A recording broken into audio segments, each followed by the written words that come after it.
ওয়াকারুজ্জামান যে গতকাল যে মিটিংটার আয়োজন করেছে এটা হাসিনার পরামর্শে করেছে আমি নিশ্চিত। এটা দিয়ে সেনাবাহিনীর অফিসারদেরকে একটু দমন করে রাখার জন্য। ছাত্র আন্দোলন এমন এক পর্যায়ে চলে গেছে যে আন্দোলনটা আমি নিজে 1969 সালে মাওলানা ভাসানীর নেতৃত্বে আমরা ওই জায়গায় পৌঁছে গেছিলাম, যেই কারণে ইয়াহিয়ারা মার্শাল দেওয়ার পরেও এদেশে টিকে থাকতে পারেনি। তো হাসিনা কিসের দরজার কথা বলছে? তার নিজের দরজাই তো বন্ধ হয়ে গেছে। তার সাথে আর আলাপ আলোচনার কিচ্ছু নাই। আর আলাপ আলোচনার নামে সে এটাও একটা ভণ্ডামি করতে যাচ্ছে। তার মতো ভণ্ড কোন রাজনীতিবিদ বাংলাদেশে এই পর্যন্ত আমরা জন্ম নেয়নি। তার বাবাও ঠিক এত আছে, বড় ঠিক আছে, এত বড় তারপর তিনি প্রধান তো প্রধানমন্ত্রী, রাজনীতিবিদ। ঠিক আছে, আমরা একটু অবশ্যই ল্যাঙ্গুয়েজ গুলোকে একটু ইয়ে করি। তিনি তো প্রধানমন্ত্রী, সেই জায়গা থেকে আপনি মনে করেন কিনা যে তার প্রধানমন্ত্রীর জায়গা থেকে এই একটা সংকট মুহূর্তে তিনি হয়তো আসলে ওদের ভালোর জন্য কিছু চাচ্ছে, সেখানে গিয়ে অন্তত পক্ষে দেখার কোনো সুযোগ আছে কিনা? সাইফুর সাহেব, হাসিনা কোন প্রধানমন্ত্রী তাকে আমি সম্মান দিয়ে কথা বলবো? সে কি জনগণের ভোটে নির্বাচিত? সে জনগণের ভোটে নির্বাচিত নয়। আমি তাকে সম্মান দিয়ে কথা বলবো না। না, ঠিক আছে। যদি কিন্তু আপনি আমরা শুনতে চান শুনবেন। হুম, জি, আর দ্বিতীয় কথা, হুম, আরেক কথা হচ্ছে আপনার এই যে সেনাবাহিনী, ও সরি, আমি কিছুক্ষণ আগে একটা ইউটিউবে দেখেছিলাম হাসিনা বলতেছে আমি তো তাদের কোঠা আন্দোলন মেনে নিছি, তারপরেও তারা আমার পদত্যাগ কেন চায়? আমি হাসিনাকে বলতে চাই হুম, 1990 সালে এরশাদ কজন লোক মেরেছিল, যেই কারণে এরশাদকে ক্ষমতা ছেড়ে চলে যেতে হয়েছিল। এবং সেই নেতৃত্বে আপনিও ছিলেন, খালেদা জিও ছিল। কয়জন লোক মরেছিল?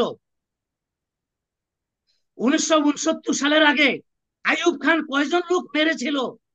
ইয়াহিয়া খান 1969 সালে কয়জন লোক মেরেছিল?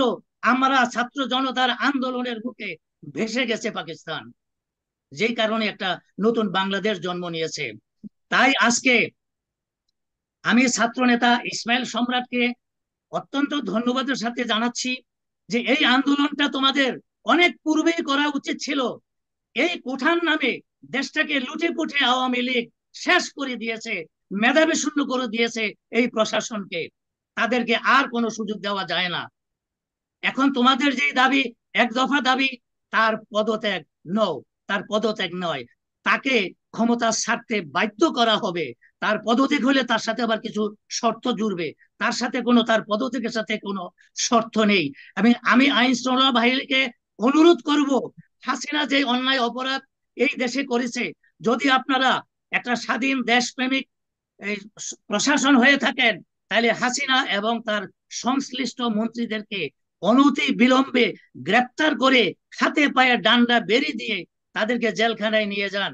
এবং যদি পারেন আপনারা এই দেশের সুশীল সমাজকে নিয়ে একটা এই কি বলে সর্বদলীয় একটা সরকার গঠন করে আপনারা দেশটাকে শান্তির পথে ফিরিয়ে নিয়ে আসেন। আর অন্যথা সকল দেশেই যখন রাষ্ট্র শেষ পর্যায়ে চলে যায় আন্দোলনের, তখন একমাত্র সেনাবাহিনী থাকে উপায়। সেনাবাহিনীর কাছে কোনো সংবিধান মানে না। সেনাবাহিনীর কোনো সংবিধান লঙ্ঘন কোনো অন্যায় নয়। যদি পারেন আপনারা মার্শাল দেবেন। তবে বর্তমান সেনা প্রধান ওয়াকারুজ্জামানকে ক্ষমতায় রেখে, তাকে সেনা প্রধান রেখে এই মার্শাল দেশের জনগণ মানবে না। কারণ এই ওয়াকারুজ্জামানের ব্রেইনে এবং দেহে হাসিনার রক্ত প্রবাহিত হচ্ছে। কারণ এই ওয়াকারুজ্জামান হচ্ছে হাসিনার আপন ফুফাতো বোনের জামাই। সুতরাং ওয়াকারুজ্জামান যে গতকাল যে মিটিংটার আয়োজন করেছে এটা হাসিনার পরামর্শে করেছে আমি নিশ্চিত। এটা দিয়ে সেনাবাহিনীর অফিসারদেরকে একটু দমন করে রাখার জন্য। আর তার দরজা খোলা আছে, তাকে দরজার ভিতর নিতে পারলে আন্দোলনটাকে স্তীমিত করে দেবে। সুতরাং এই আন্দোলন আর থামবে না যতক্ষণ না পর্যন্ত হাসিনা এবং তার সংশ্লিষ্ট খুনিদেরকে গ্রেপ্তার করা না হবে। আজকে সাংবাদিকরা প্রশ্ন করেছে যারা আসাদুজ্জামান খান কামালের কাছে সরাসরি যে কারীদের এক দফাতে চলে এসেছে, তিনি আজকে উত্তরে বলেছেন যে কারীরা ছাত্র আন্দোলনে নেই, তারা রাজনৈতিক আন্দোলনে চলে গেছে। এক দফার প্রশ্ন তিনি এই দাবিটিকে আপনি রাজনৈতিক ভাবে, মানে তাদেরকে এখন রাজনৈতিক যে একটা ব্র্যান্ডিং করার আহ, চেষ্টা চলছে বা বলা হচ্ছে, এটিকে আপনি রাজনৈতিক কতটুকু বলবেন, নাকি শুধুমাত্র শিক্ষার্থীদের একটি যৌক্তিক দাবি এটাকে আপনি দেখতে চাচ্ছেন? দেখুন, ছাত্রদের সাথে যখন জনতা মিলে গেছে, তো সেখানে রাজনৈতিক দলগুলি মিললে সেখানে অন্যায়টা কোথায়? তারা তো বাংলাদেশের কল্যাণে রাজনীতি করে। এখানে আসাদুজ্জামান কামাল তার মতো এত বেহেয়া তো অন্যান্য রাজনৈতিক দলগুলি নয়। হুম। সাইফুল সাহেব, আমি শেষ পর্যন্ত আমি আওয়ামী লীগের উদ্দেশ্যে এবং ছাত্রলীগের উদ্দেশ্যে আমি একটা কথা বলবো। আওয়ামী লীগের ভাই বোনেরা, ছাত্রলীগের ভাই বোনেরা, 1969 সালে আমিও ছাত্রলীগ ছিলাম, আমিও ছাত্রলীগের নেতৃত্ব দিয়েছি। আমরা ওই সময়কার যারা মুসলিম লীগের ছিল, তারা রাতারাতি অনেকেই পদত্যাগ করেছে। আর যারা পদত্যাগ করেনি, তাদের বাড়িতে গ্রেনেড হামলা হয়েছে, বাড়ি আগুন জ্বলছে। আপনারা কি সেটার অপেক্ষায় আছেন? আর আমি শেখ হাসিনাকে বলবো, আপনি হয়তো মনে করবেন যে ভারতকে আপনি যা দিছেন, কোনো না কোনো ভাবে ভারত আপনাকে রক্ষা করে নিয়ে যাবে, তাই আপনি আপনার শেষ রক্তবিন্দু দিয়া হলেও আপনি চেষ্টা করবেন। ভারত আপনার আপনার মতো নয়। ভারতও একটা সংসদীয় গণতান্ত্রিক দেশ, সেখানে একটা শক্তিশালী বিরোধী দল আছে। আপনি মনে করেন না আপনি এত অন্যায় অবিচার করে আপনি ভারতে পার পেয়ে যাবেন, ভারত আপনাকে নিয়ে আশ্রয় দেবে? এই ভুলটা ভারত করবে না। তাহলে আপনার সমস্ত খুনের দায়িত্ব আর এই যে কয়েক লক্ষ কোটি টাকা লুটপাট আপনি করেছেন, এটার দায়িত্ব ভারত কোনোভাবেই বহন করবে না, এবং ভারতের বিরোধী দলগুলি কোনোভাবে এটা বহন করতে সরকারকে দেবে না। সুতরাং আপনার হাতে আর সময় নাই। যত কালক্ষেপণ করবেন, ক্ষতি আপনার আপনার দলের হবে।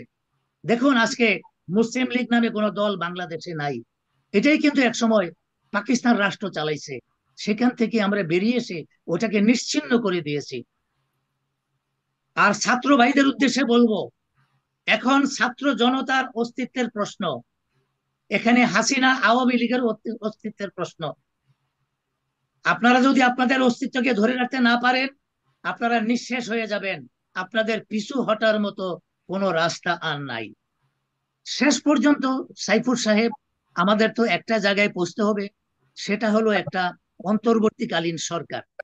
সেই সরকার 1 বছর হোক, 2 বছর হোক, 5 বছর হোক, আমি জানি না কত বছর, তারা একটা শান্তিপূর্ণ অবস্থায় দেশটাকে এনে তারপর একটা নির্বাচন দিয়ে জনতার হাতে, জনপ্রতিনিধিদের হাতে ক্ষমতা দিয়ে তারা সরে পড়বে। তবে সেই নির্বাচনটার পূর্বে আমি বলবো, ওই সরকার যেন একটা খসড়া সংবিধান তৈরি করে, যেই সংবিধানে সমস্ত রাজনৈতিক দলগুলি নাকে খত দিয়ে তারপরে নির্বাচনে যাবে। তা না হইলে আমরা ওই তারা যে যখন ক্ষমতায় আসবে, তাদের মতো করে সংবিধান করে আমাদেরকে লুটে পেটে শোষণ করবে, সেই সুযোগ আর কোনো রাজনৈতিক দলগুলিকে দেওয়া যাবে না। এই সংবিধানের খসড়া এই অন্তর্বর্তীকালীন সরকার করে দিয়ে যাবে, ওইটাতে তারা নাকে খত দিয়ে নির্বাচনে যাবে। ধন্যবাদ।